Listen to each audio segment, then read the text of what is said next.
Krishna, Hare Hare, Hare Rama, Hare Rama, Rama Rama, Hare Hare, Hare Krishna,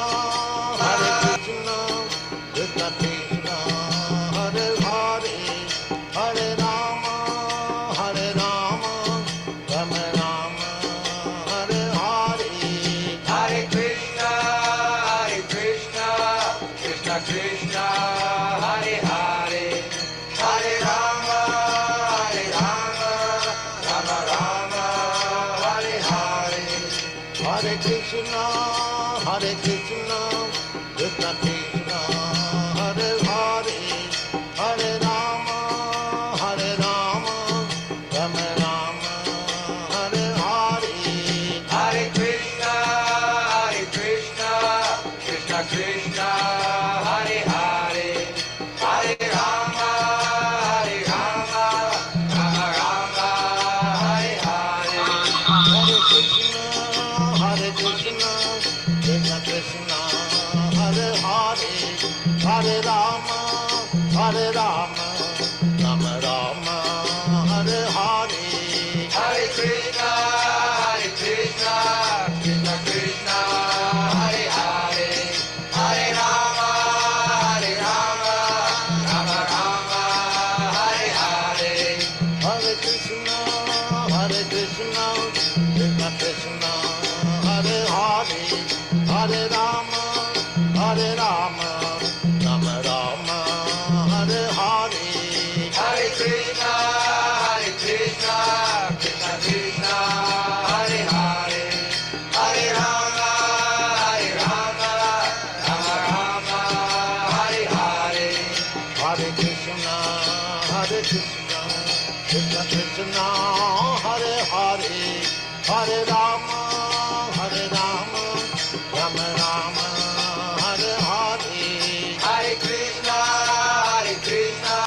Krishna Krishna, Hare Hare, Hare Rama, Rama Rama, Hare Hare, Hare Krishna, Krishna Krishna, Hare Hare, Hare Rama, Rama Rama, Hare Hare, Hare Krishna, Krishna Krishna, Hare Hare, Hare Rama, Rama Rama, Hare Hare, Hare Krishna, Krishna Krishna, Hare Hare, Hare Rama, Rama Rama, Hare Hare, Hare Krishna, Krishna Krishna, Hare Hare, Hare Rama, Rama Rama, Hare Hare, Hare Krishna, Krishna Krishna, Hare Hare, Hare Rama, Rama Rama, Hare Hare, Hare Krishna, Krishna Krishna, Hare Hare, Hare Rama, Rama Rama, Hare Hare, Hare Krishna, Krishna Krishna, Hare Hare, Hare Rama, Rama Rama, Hare Hare, Hare Krishna, Krishna Krishna, Hare Hare, Hare Rama, Rama Rama, Hare Hare, Hare Krishna, Krishna Krishna, Hare Hare, Hare Rama, Rama Rama, Hare Hare, Hare Krishna, Krishna Krishna, Hare Hare, Hare Rama, Rama Rama, Hare Hare. Hare Krishna, dear devotees, please accept my humble obeisances. All glories is to you, the Prabhupada. Welcome to this morning's Srimad Bhagavatam class. It's from Canto 2, The Cosmic Manifestation, Chapter 10. Bhagavatam is the answer to all questions. And this morning we're starting with We're doing text 26. Without further ado, we'll start the class. Jaya Radha Madhava Kunja Vihari Jaya Radha Madhava Kunja Vihari Gopi Janavallabha Girivadadari Gopi Janavallabha Girivadadari Yashodanandana Rajajanaranjana Yashodanandana Rajajanaranjana Jamunatira Vandachari Jamunatira Vandachari Jaya Radha Madhava Kunja Vihari Jaya Radha Madhava Kunja Vihari Gopi Janavallabha Girivadadari Gopi Janavallabha Girivadadari Yashodanandana Vrajanaranjana Yashodanandana Vrajanaranjana Jamunatira Vanachari Jamunatira Vanachari Jaya Radha Madhava Kunja Vihari Jaya Radha Madhava Kunja Vihari Jaya Radha Madhava Kunja Vihari Jaya Radha Madhava Kunja Vihari Jai Om Vishnu Pad Paramhansa Privajikacharya Stotra Satsishimari's Divine Grace A.C. Bhaktivedanta Swami Srila Prabhupada Ki Jai Jai Om Vishnu Pad Paramhansa Privajikacharya Stotra Satsishimari's Divine Grace Srila Bhakti Siddhanta Saraswati Thakur Maharaj Prabhupada Ki Jai Ananta Koti Vaishnava Vrinda Ki Jai Namacharya Sri Haridas Thakur Ki Jai प्रेम से कहो श्री कृष्ण चैतन्य प्रभु नित्यानंद श्री अद्वैत गदाधर शिवासादि गौर भक्तवृंद की जय श्री श्री राधा कृष्ण गोप गोपीनाथ श्याम कुंड राधा कुंड गिरि गोवर्धन की जय श्री वृंदावन धाम की जय मथुरा धाम की जय नवद्वीप धाम की जय जगन्नाथपुरी धाम की जय जगन्नाथ स्वामी की जय गंगा माई की जय जमुना माई की जय तुलसी देवी की जय भक्ति देवी की जय हरे कृष्ण महामंत्र की जय सामवेद भक्त वृंद की जय निताय गौर प्रेमानंदे हरि हरि बोल. All glories to the assembled devotees. Hare Krishna. All glories to the assembled devotees. Hare Krishna. All glories to the assembled devotees. Hare Krishna. All glories to the lotus feet of Sri Sri Guru and Gauranga. Glory to the Prabhupada. Nama Om Vishnu Padaya Krishna Prasthaya Bhutale Srimati Bhakti Tirtha Swami Namini Namaste Krishna Padaya Prabhupada Siddharthani Sri Gaura Karuna Shakti Bhakti Tirtha Namini Narayana Namaskritya Narom Chevam Narottamam Devim Saraswati Vyasam Tatujam Ujirayat Nastyapai Swabhadresu Nityam Bhagavata Sevaya Bhagavati Uttamaśloke Bhaktir Bhavati Naistiki Om Namo Bhagavate Vasudevaya Om Namo Bhagavate Vasudevaya Om Namo Bhagavate Vasudevaya. Hare Krishna devotees, please accept my humble obeisances. All glories to Sri Prabhupada. Srimad Bhagavatam, Canto 2, Chapter 10, Text 26.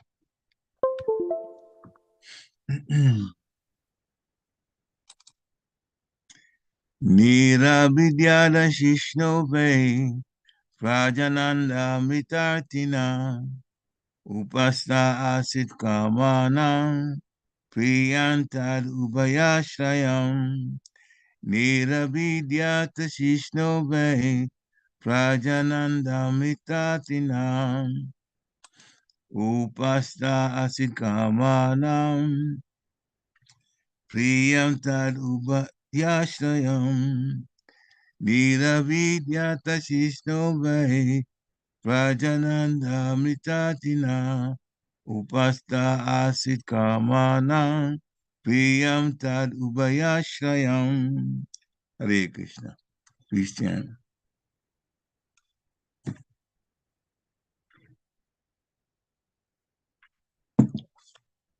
Hare Krishna, Prabhu. Hare Krishna. nirabhidyata śiśno vai prajānandāmṛtārthinaḥ upastha āsīt kāmānāṁ priyaṁ tad-ubhayāśrayam. Hare Krishna. Hare Krishna. Anyone else? śiśno vai prajānandāmṛtārthinaḥ upastha āsīt kāmānāṁ priyaṁ tad-ubhayāśrayam. Hare Krishna. Hare Krishna.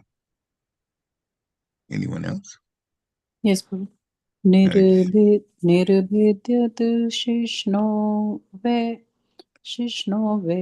prajānandāmṛtārthinaḥ upastha āsīt kāmānāṁ priyaṁ tad-ubhayāśrayam. Hare Krishna. Hare Krishna. Anyone else? All right, we do it forward. Nirabhidyata came out. Śiśna, the genitals. Very certainly. Prajānanda, sex pleasure. Amrita artina, aspiring to taste the nectar. Upastha, the male or female organ. Āsīt, came into existence. Kāmānāṁ, of the lustful. Priyaṁ, very dear. Tad, that. Ubhayāśrayam, shelter for both. Translation by His Divine Grace A.C. Bhaktivedanta Swami, Srila Prabhupada. Thereupon, for sexual pleasure, begetting offspring and tasting heavenly nectar, the Lord developed the genitals, and thus there is the genital organ and its controlling deity, the Prajāpati. The object of sexual pleasure and the controlling deity are under the control of the genitals of the Lord. Purport by Srila Prabhupada. Srila Prabhupada ki jai. The heavenly pleasure for the conditioned soul is sexual pleasure, and this pleasure is tasted by the genitals. The woman is the object of sexual pleasure, and both the sense perception of sexual pleasure and the woman are controlled by the Prajāpati, who is under the control of the Lord's genitals. Impersonalists must know from this verse that the Lord is not impersonal, for he has his genitals on which all the pleasurable objects of sex depend. No one would have taken the trouble to maintain children if there were no taste of heavenly nectar by means of sexual intercourse. This material world is created to give the conditioned souls a chance for rejuvenation, for going back home, back to Godhead, and therefore generation of the living being is necessary for upkeep of the purpose of creation. Sexual pleasure is an impetus for such action, and as such, one can even serve the Lord in the act of such sexual pleasure. The service is counted when the children born of such sexual pleasure are properly trained in God consciousness. The whole idea of material creation is to revive the dormant God consciousness of a living entity. In forms of life other than the human form, sexual pleasure is prominent without any motive of service for the mission of the Lord. But in the human form of life, the conditioned soul can render service to the Lord by creating progeny suitable for the attainment of salvation. One can beget hundreds of children and enjoy the celestial pleasure of sexual intercourse, provided he is able to train the children in God consciousness. Otherwise, begetting children is on the level of the swine. Rather, the swine is more expert than the human being because the swine can beget a dozen piglets at a time, whereas the human being can give birth to only one at a time. So one should always remember that the genitals, sexual pleasure, the woman, and the offspring are all related in the service of the Lord. And one who forgets this relationship in the service of a supreme Lord becomes subjected to the threefold miseries of material existence by the laws of nature. Perception of sexual pleasure is there even in the body of a dog, but there is no sense of God consciousness. The human form of life is distinct from that of the dog by the perception of God consciousness.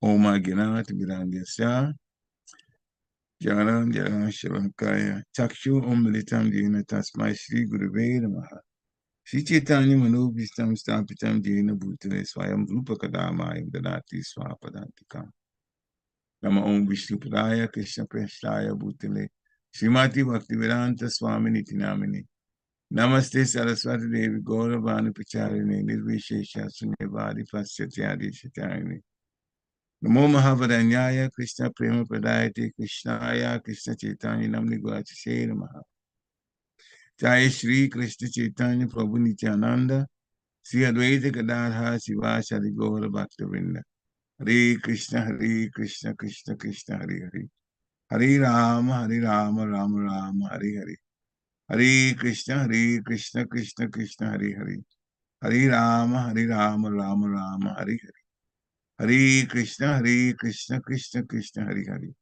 Hare Rama Rama Hare Hare. Okay. English translation again. Thereupon, for sexual pleasure, begetting offspring, and tasting heavenly nectar, the Lord developed the genitals, and thus there is the genital organ and its controlling deity, the Prajāpati. The object of sexual pleasure and the controlling deity are under the control of the genitals of the Lord. Hare Krishna. In one sense, you can see that as a controversial subject. It just depends where your mind is at. Some people are prudish, which means they are embarrassed to discuss sexual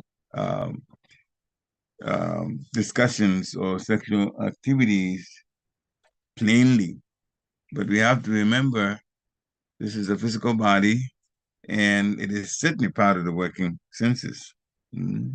Just like the hands and the legs, they have a particular function. The genitals also have a particular function. And the text before this all talk about the development of different parts of the human body based on the Lord's desire. And so it was only a matter of time that we'll be talking about the desire also to beget children. Now, by hopefully the guidance and mercy of my Maharaj, we'll be able to bring some points about sex and sexual pleasure, why it is there, what it is really for, what ashram is allowed to do that based on religious principles, what ashrams are not allowed to involve in sex activity, again, based on the principles. And for my own preparation, there was a conversation between an Indian-bodied guy. They didn't mention the name. This is a room conversation. Hopefully will end for that. Room conversation with Srila Prabhupada. So then Srila Prabhupada would go back and forth and answer questions from this Indian person, man. It is about definitely sex and sex pleasure. So Srila Prabhupada would explain it. So that part, when it gets to that part, I'm going to read directly. So, all right, so the translation here is, thereupon, for sexual pleasure, begetting offspring, and tasting heavenly nectar, the Lord developed the genitals, and thus there is the genital organ and its controlling deity, the Prajāpati. The object of sexual pleasure and the controlling deity are under the control of the genitals of the Lord. All right, so for sexual pleasure, the word pleasure has often been put there. And we know that in the world, in many, many places in the world, people are after sense gratification. And since there is pleasure in sexual activity, then it's very much indulged in for the pleasure part. But actually, as the sentence says here, for sexual pleasure, begetting of offspring, begetting offspring.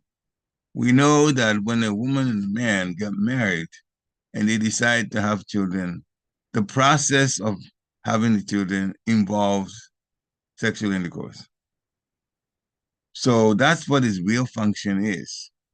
Now, why is there this whole process of sexual intercourse and it's been made pleasurable? Why the pleasure? Those who have had children before, I'm talking about the women particularly, because they're the ones that get pregnant. They know the involvement of pregnancy and the difficulty that comes with it. Every woman that has had a child before can tell you that. Some husbands who've seen their wives get pregnant know about the comments made by the wife during pregnancy, and especially if they communicate quite well. I'm talking about a couple. And the time when the woman goes into labor because the child is getting ready to come out of the womb.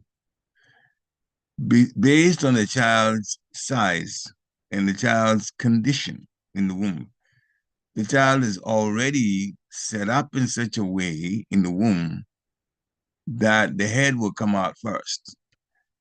And so, since the head is coming downward, the whole womb, the child in the womb is already upside down. And actually, for human beings, the child's been upside down for 3 months. And now they're coming out of the womb through a very narrow passage, tube, compared to the size of the child. So to squeeze through that, there is some help of air pressure behind the child, but it's only up to a point. The rest of the pushing to get the child to come through the tube to outside is actually done by the mother. And again, the tube is part of the mother's body. So for the child to have to stretch the tube so that the physical body can go through, that definitely will give some pain to the mother. And that's what's called the labor pains. So all of this has to be endured by the mother just to have a child. And so since sexual intercourse involves the beginning of pregnancy, if the Lord had not made it pleasurable, what woman in their right mind, knowing all the suffering that comes after pregnancy, would want to get pregnant? And that's the issue. So the sexual pleasure is a lure,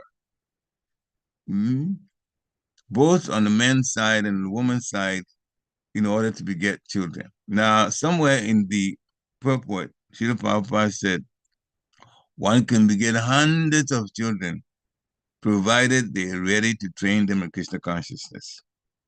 Because the material world is set up in such a way that those who get born here really should have their aim, whether they know it or not. The aim of a human body, when the soul is in the human body, that's the chance to go back to Godhead and put all the anxieties and the sufferings behind us in this material world, once and for all. The human body does that. The other type of 800,000 or 8 million, never mind 800,000, 8 million other types of physical bodies, they don't have the level of intelligence that the human body has. Therefore, any soul that takes birth in that type of non-human type body is subject to staying here until death and not going back to Godhead because they cannot develop any bhakti yoga, live with bhakti yoga, or in this Kali Yuga, chant the holy name of the Lord, the Hare Krishna mantra. So they cannot go back, not to the spiritual world. If they act in the mode of goodness, just like many of these religious books teach, and the religious priests also teach, for those who are under them or listening to them to act in the mode of goodness, they will go to the higher planetary systems in the material world, but they don't leave the material world.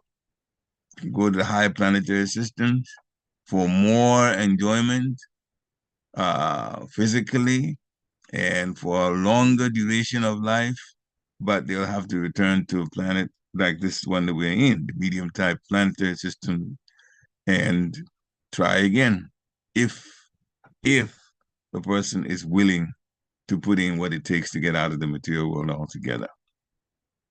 So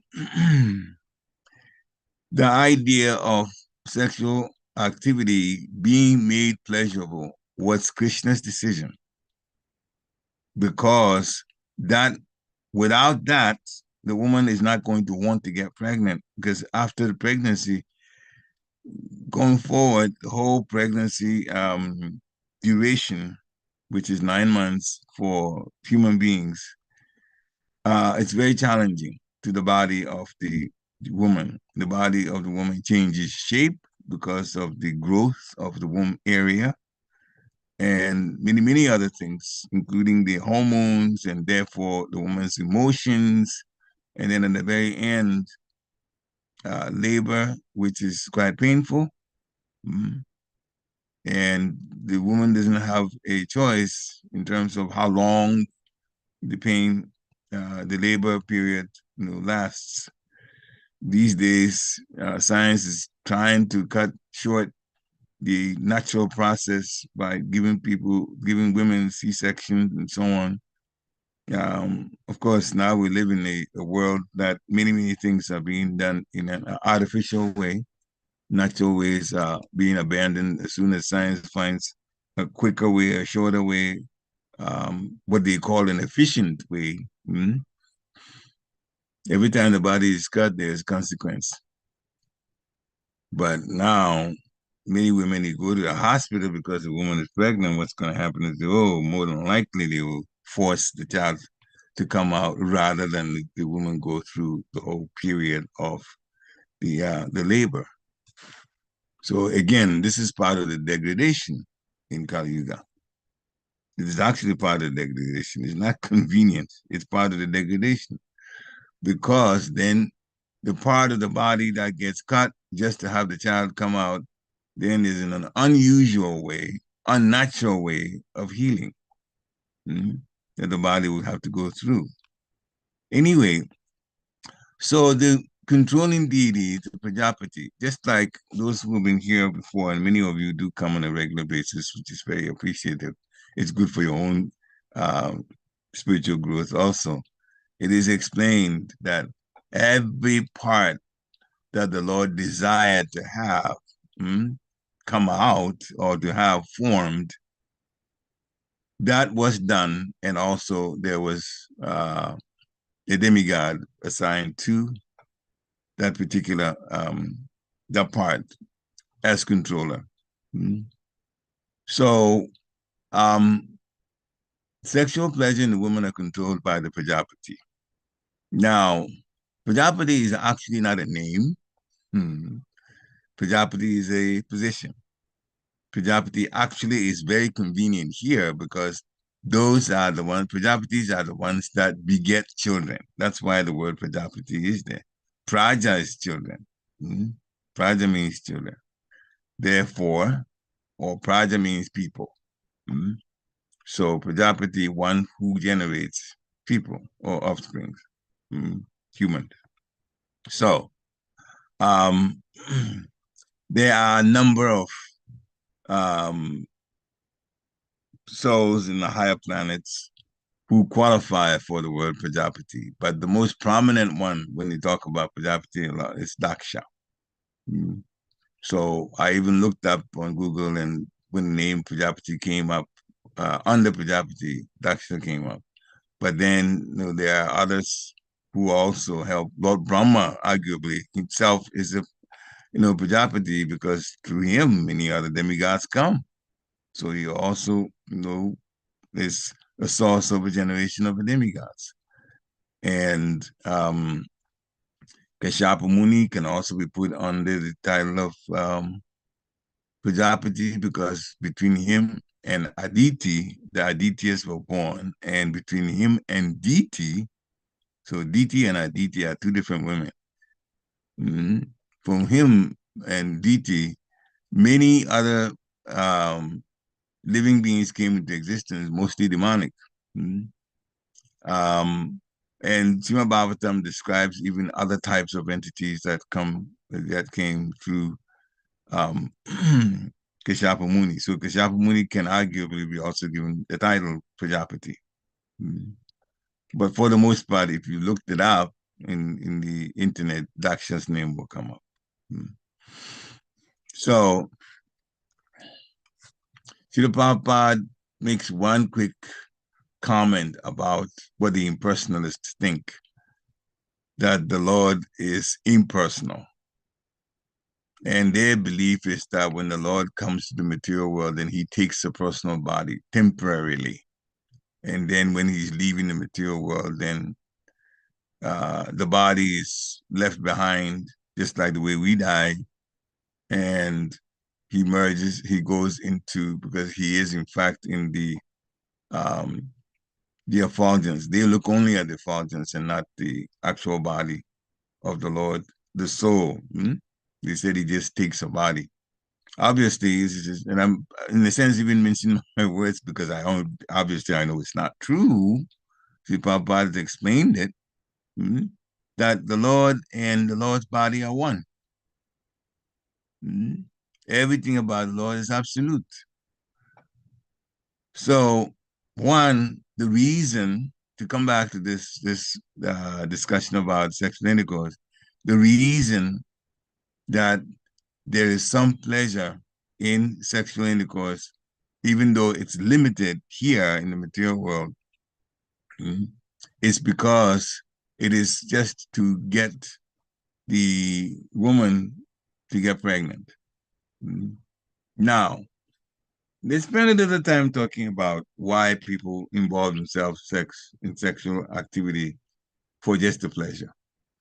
People like pleasurable things. And so they just involve themselves that way for the pleasure that it gives.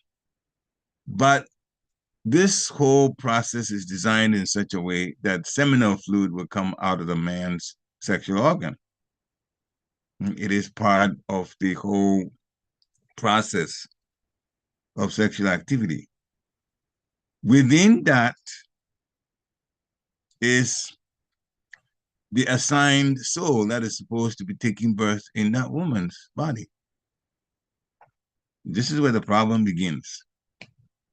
So what we're really saying is that since the seminal fluid comes along with the soul to be deposited in the woman's womb for pregnancy and the growth of that particular, as we call, fetus, to occur, because the soul has to be in that body that's formed for the body to grow. If the soul comes out, the body won't grow. That is death, and we have to just take it out. So the soul is there. So if the sexual activity is actually interrupted with the popular use of contraceptives, as we well know, I won't get into detail on that one, to prevent pregnancy, but to enjoy the sexual pleasure that comes with it. This is why people do that. We have to understand that the male is going to definitely, and I'm being the male body, I know that for a fact, the seminal fluid is going to come out, you can't stop it. And therefore, the soul that is supposed to take birth in that woman is also going to be made ready to go in the woman's womb. So when the contraceptive stops the process of pregnancy, then the powers that be, those who are responsible for putting that soul in the body, have to extract the soul out of the woman's body. And of course, it has been ascertained by their activity of the man and the woman that they don't want that soul. Therefore, the soul is not, that particular soul is not put back in the woman's body again. It has to be taken somewhere else to take birth in another woman's body that would allow the pregnancy to go on. So obviously what I've described here means there's a disruption on the part of those responsible for putting souls in the womb of women. They get disrupted in their work. And this is why, so from a spiritual standpoint, sexual activity and pregnancy is restricted to only one ashram of the 4 ashrams.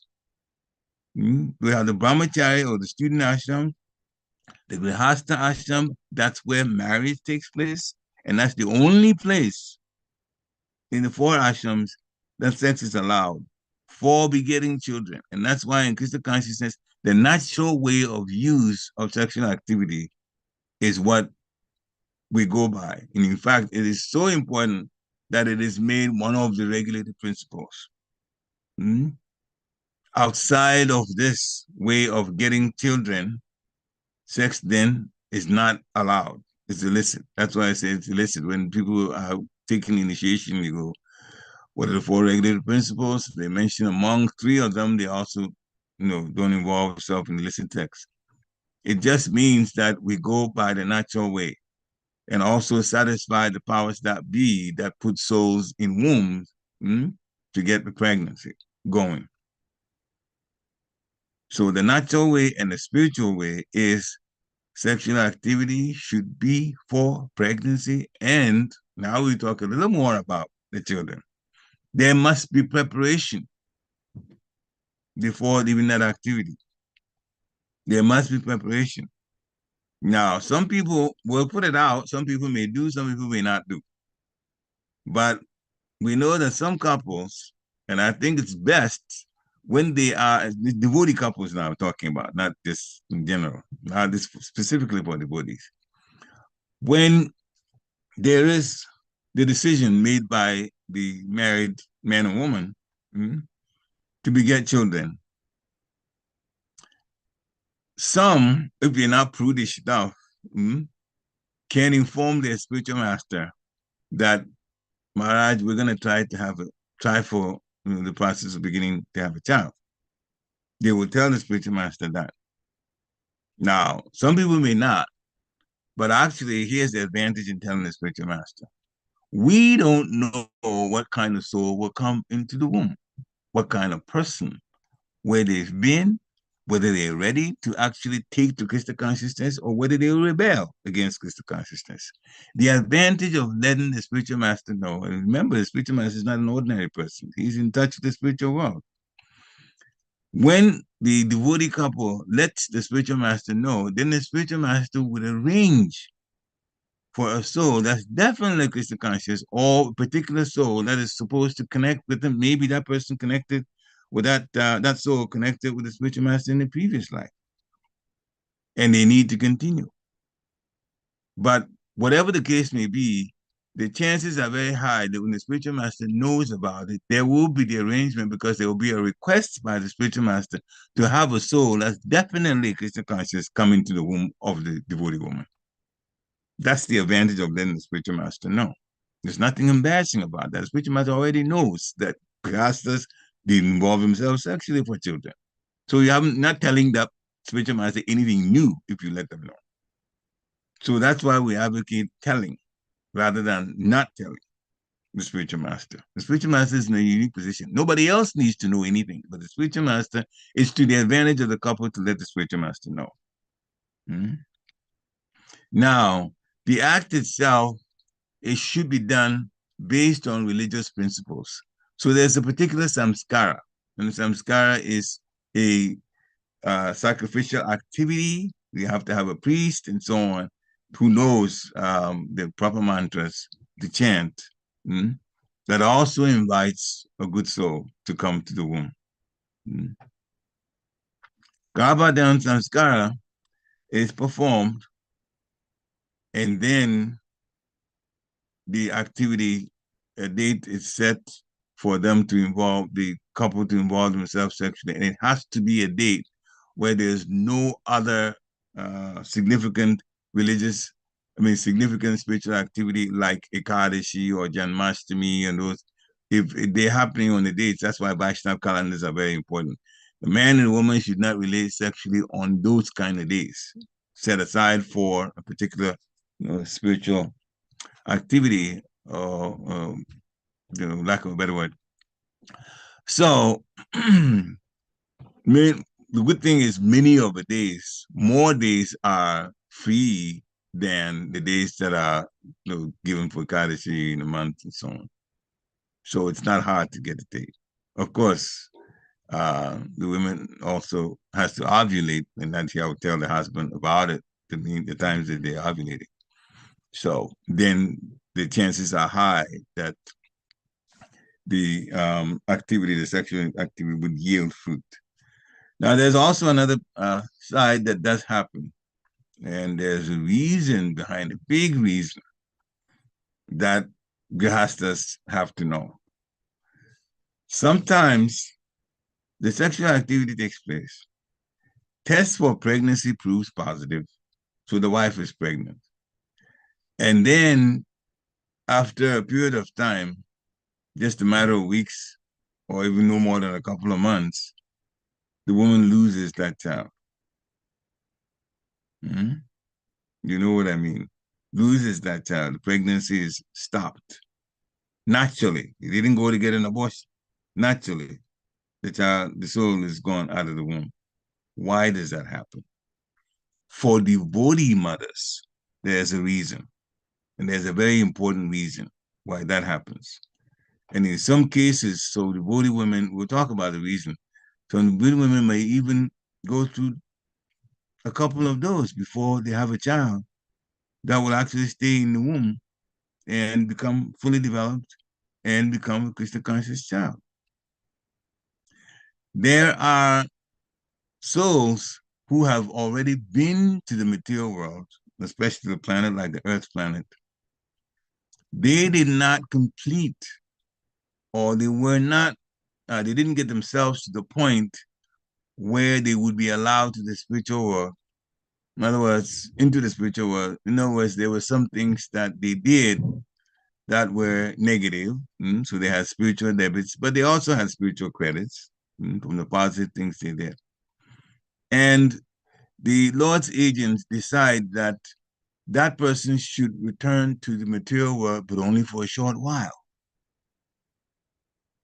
So in that case, that soul would take birth in the womb, or would start the whole pregnancy, in the womb of a devotee mother. But because they're supposed to be in the material world for a short while, when that time is spent in the womb, and being in the womb is very difficult. Believe me, it's not easy at all for the soul being in the womb, developing the body. So when that time is up, then that particular soul comes out of the womb and now gets a chance to go back to the spiritual world. So even though the pregnancy is halted or stopped, it doesn't go to full term, that devotee mother has actually done that soul a favor. And that's the point we want to make here. The devotee mother who the child simply had, we call it a miscarriage, right? Miscarriage, they didn't go to term. For devotee mothers, that soul is just to be here for a short period of time and go back to the spiritual world. And so that is, in one sense, maybe disturbing to the mother, or to the couple for that matter, but actually it's a service. Not the most, wonderful of services that the mother would like to go through, but it is a service. So many, many devotees, I know in Girinagri, several of the mothers at that time, they just had new marriages, they have moved. Many of us came from Washington, D.C. and Maryland area to Pennsylvania in Girinagri, in that community. many of the women then began to have their children. Couples started having their children there. Myself and my wife both had two children when we were in that particular spiritual community, farm community. Mm-hmm. And practically all the mothers had at least one miscarriage before they actually had a pregnancy that went to term. Some of them had two. And the spiritual master at the time, the GBC there, was Bhakti Maharaj, and made that clear. He made it clear so that mothers won't be too upset that this is actually a situation that happens, that some souls that are supposed to be in the material world for a short period of time can take birth like that, but it is not determined that that child is going to stay with the family.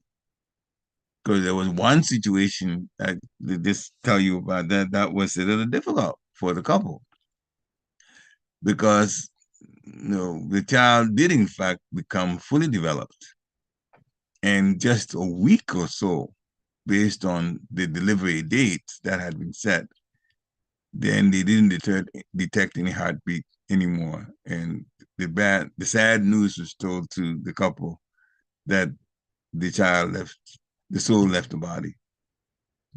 So then this was a more difficult situation of trying to push, literally, a baby's corpse out of the womb. And then they had to clean the womb too, because of what had happened. Mm-hmm. Very difficult for that particular couple. But they went on to have another child, the son, and he's very nice, Krishna conscious son now. I think he's in Idaho or that's where he is now. So we're saying all of this to say that there is a purpose for sexual activity. It's very much connected with pregnancy, and there's so much of spiritual rituals around it and the reasons for coming. Mm-hmm. So Srila Prabhupada in the purport answered that the human form of life is distinct from that of the dog by the perception of Krishna consciousness. Mm-hmm. So the perception of sexual pleasure, well, that's there because all of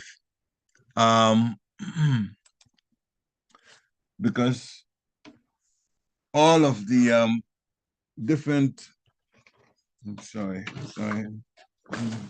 interrupted here. Please excuse me for a second. I just have to.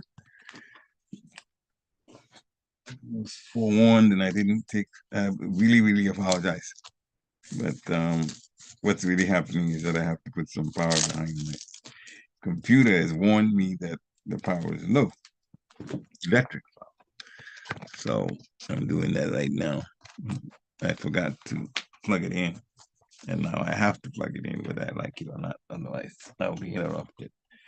So that's what I'm doing right now. Hare Krishna, Hare Krishna, Krishna Krishna, Hare.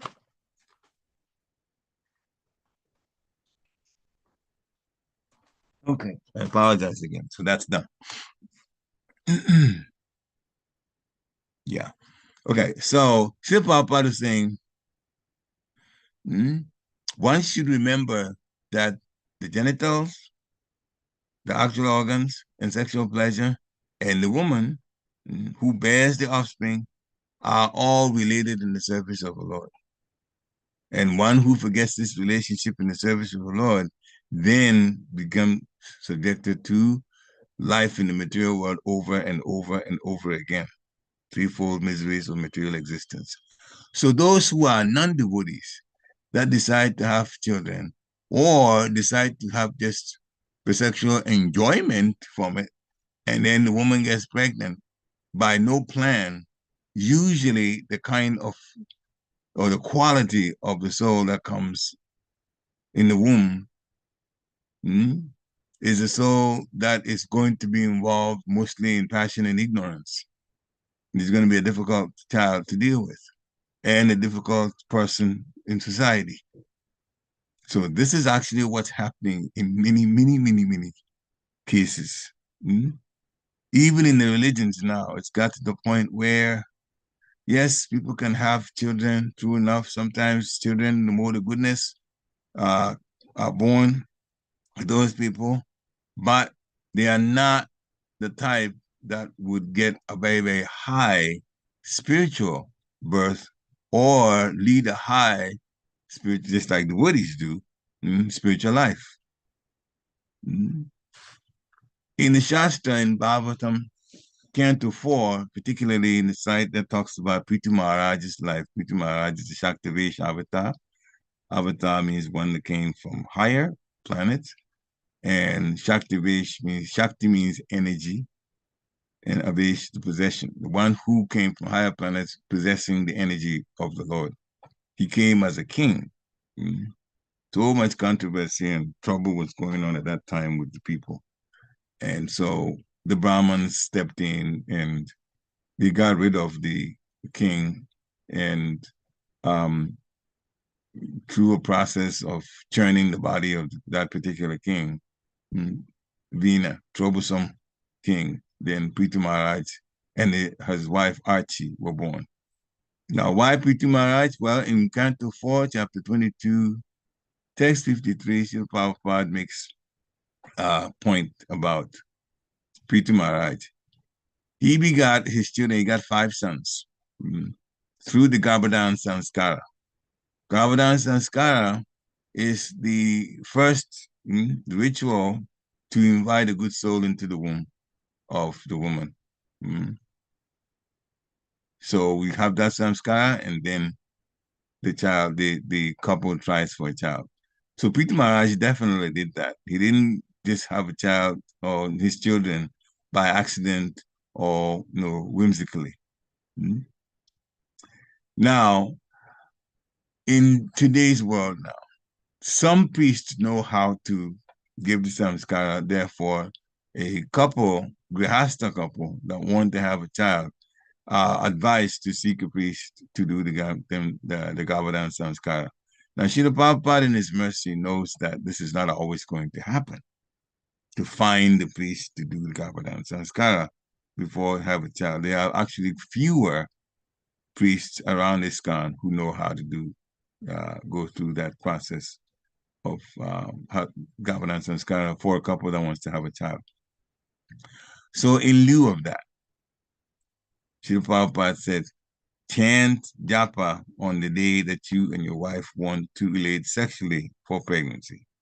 Chant extra rounds of japa. And he was specific about the total number of rounds that have to be chanted by the husband and the wife separately. He gave the number 50, 50. 50 rounds, 50 rounds of japa. So it's best on the day that the husband and wife decide to seed, that they start early with their rounds. So they chant 50 rounds, husband chants 50 rounds, wife chants 50 rounds. And what it does, because Hare Krishna mantra is always very potent, what it does is that it takes the passion part out of that sexual act. It literally does that.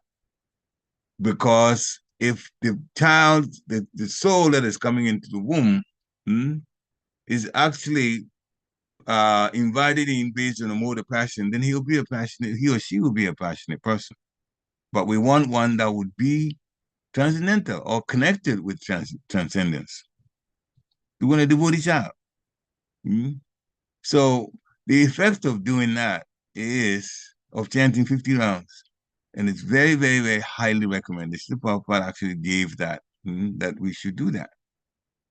Chant 50 rounds, and the act itself becomes one where we're focusing more on the pregnancy rather than the enjoyment that comes with it. The fact that we're trying to bring a child, and therefore that's the huge, huge, huge advantage, and it's definitely, definitely recommended that devotees do that. It would take 4 to 5 hours, depending on the speed at which you chant, even a little over 5 hours to go through 50 rounds, but it is all very much worth it. Remember Before Srila Prabhupada gave the permission for devotees to chant a minimum of 16 rounds, Vaishnavas were not chanting 50 rounds. They were chanting 64 rounds daily. So for Srila Prabhupada to say chant 50 rounds, he's not even reached the regular number of rounds that a devotee is supposed to chant daily, which is 64.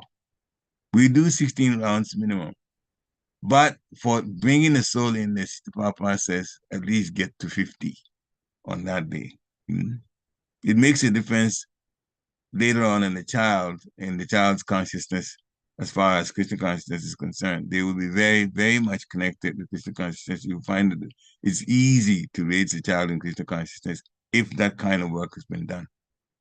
In our own case, we did Govardhan Sanskara for our first child because there was a priest at that time. We and two other couples, there were 3 couples, and the priest did Govardhan Sanskara for all 3 of us.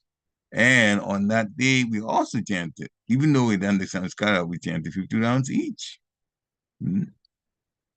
So it's not impossible at all to do that.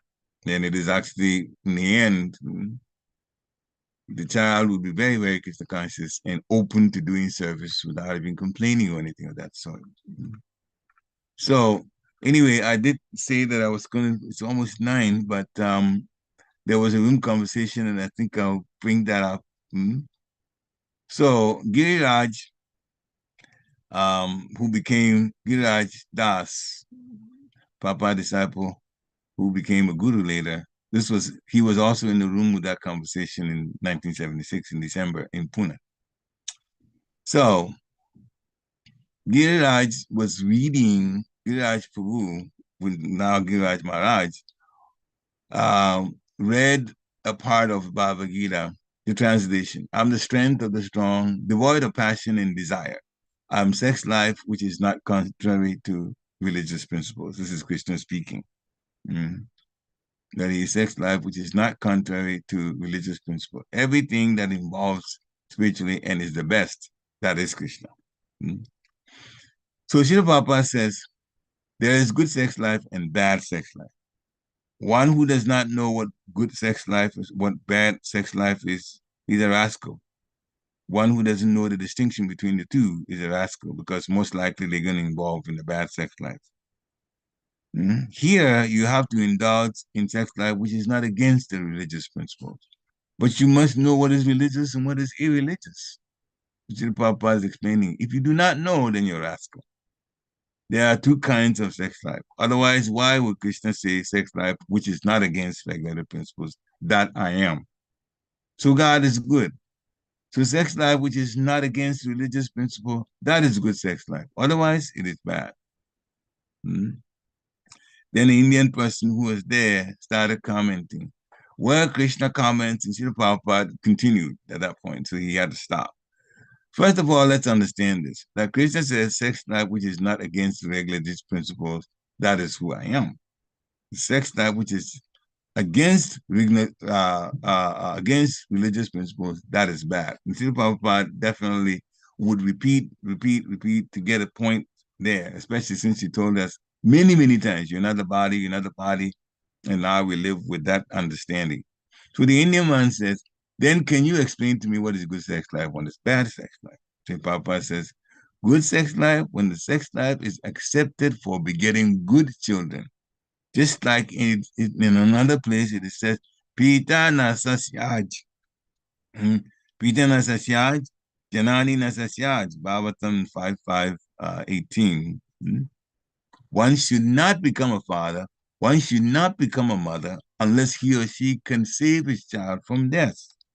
This is religious sex life. Suppose you're married, there is sex life, and both you and your wife decide that unless I'm expert to save my child from death, we shall not have sex life. That is good sex life. The man says, that's negation of sex, meaning sex desire, just the sex like that, carnal. Papa said, yes, otherwise sex life is there in the cats and dogs. If you are going to be a dog, you must act like a human being. This is to act as human being. I shall not become a father, my dear wife. You should not become a mother if both of us are not expert to save the child, from death. Death meaning that it's not like the child is not going to die, but when the Papa says, this is what I'm not reading now, I'm just talking about it. When he says save the child from death, it means this one will be the last one for the child. We should have a child to help the child to go back to Godhead so that when they leave this body, that death will be a spiritual death. The last one, they don't take birth anymore, because when we go to the spiritual world, nobody takes birth there anymore. We don't have to go through physical bodies. Everything is spiritual. So that is good sex life. If you're not expert to execute the scientific method, then it is bad sex life, just like the dogs. Then the Indian man said, has anybody practiced this type of sex? Papa said, yes, there's so many. That is the Vedic civilization. And the Indian man says, they have shielded a child from death? Papa said, yes, many, many. Then Papa said, an example, because the Indian man is asking for an example. That, first of all, you have to know how you can save the child from the death. The Indian man says, I do not know. Then Papa says, if you don't know that problem, that is the problem. That's the biggest problem. First, the body comes, then the soul. But that is part, this is the Indian man talking. So he says the body comes, then the soul. So he's got it all mixed up. So Papa starts explaining. First of all, you have to understand that unless you're capable of training your child not to die carnally, you should not become a father. First of all, you have to accept this principle. How to save the child from death, meaning how to make the child Krishna conscious so they can go back to Godhead. When they say save the child from death, that's what it means. That's the question. So let's go step by step. Your question is, what is good sex life? The answer is given here. Then the Indian man says, oh, it's very complicated. Papa says, it's not complicated. The answer is how to become expert to save the child from death, which means become Krishna conscious. That's another science that you should know. No need of a child to whom you have to give your care to make him, to raise him in such a way. If there's no such need, then there's no need of sex life. If there's no need to save the child, that's what Papa is saying, from death, then there's no need of that. If you enjoy sex life for sense enjoyment, that's atrocity. Then we already explained here what happens to the soul that has come to the womb and now has to come out of the womb because of contraception. There's so much, and where that particular soul is going to go. So we just use, the bodies don't use it anymore, but regular people just think, we just use contraception and then we enjoy the activity, the pleasure of it, and that's it. But they don't realize that there's so much behind it. The soul that should have come into the womb is now going somewhere else where they'll have to go to. It all depends on the experience that that particular soul is supposed to have. All of that has been planned ahead of time. How much time they're going to spend, in that particular life, that is the how many breaths they have to take before they die. All of that's planned before that particular soul comes in the womb. And now it's all taken away, and there has to be another soul that has to be found who is ready to actually get pregnant. So there is a huge disruption. So sex pleasure is for having children. Actual pleasure is when you serve the Supreme Personality of Godhead. If you involve yourself in Bhakti Yoga and you serve with your heart, another kind of happiness comes, and that is the real happiness that comes from the soul. So rather than try to get carnal pleasure, involving yourself sexually and getting all kinds of complications for that particular soul that has to come in the womb and then come out of the womb because of contraception, it's best to stick to Bhakti Yoga, which does in fact give very clean and wonderful happiness in service to the Supreme Personality of Godhead. So that's what we should involve ourselves in as married people. And certainly if you're not married, don't have child, because that is, even the rules would be so difficult to, life would be so difficult to deal with when both parents are not there. So that doesn't need too much description of people know when they're raised by one parent what happens to them. So we'll stop here. It's in one sense controversial, but it's also very important. This is how people come onto the earth. Hare Krishna. Shri Pariksit. So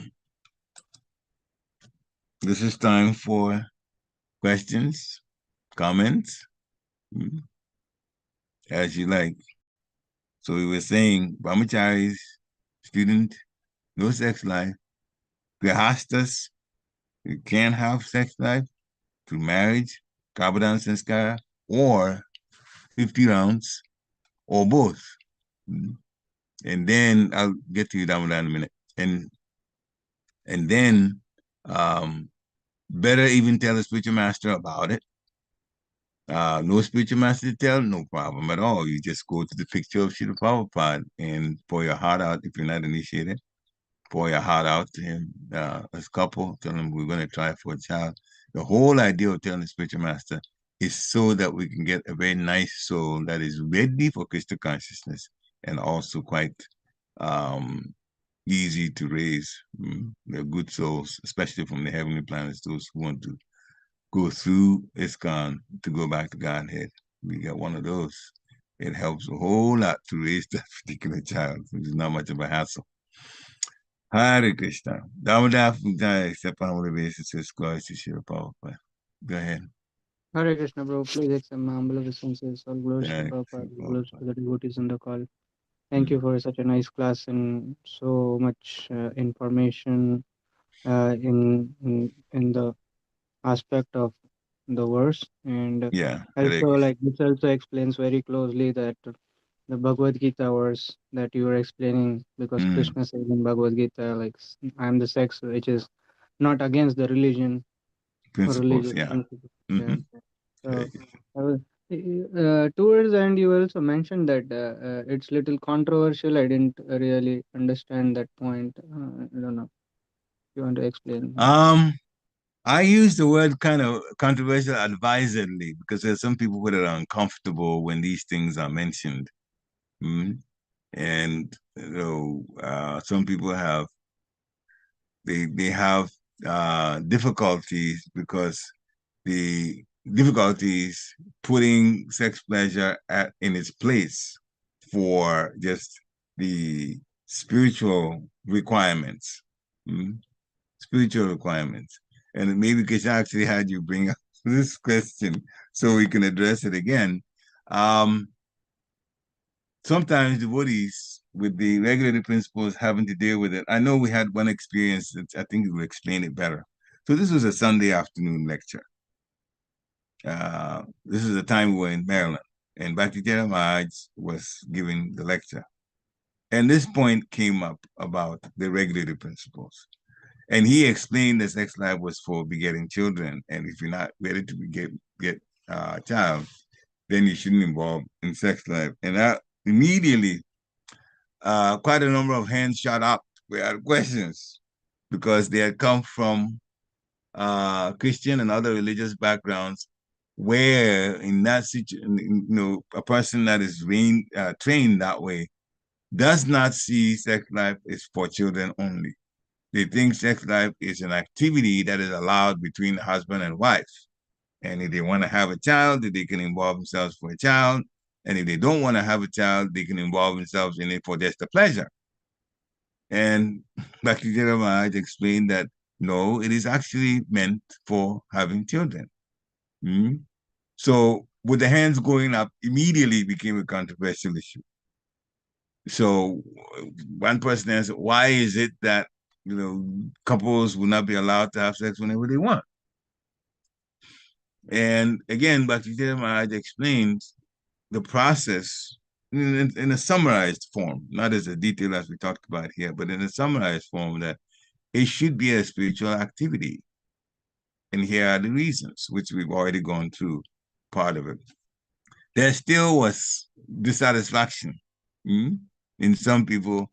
And so Bhakti Maharaj ended by saying, don't bring your religious beliefs into Krishna consciousness, because the rules for living a Krishna conscious life is way above what you know from your religion.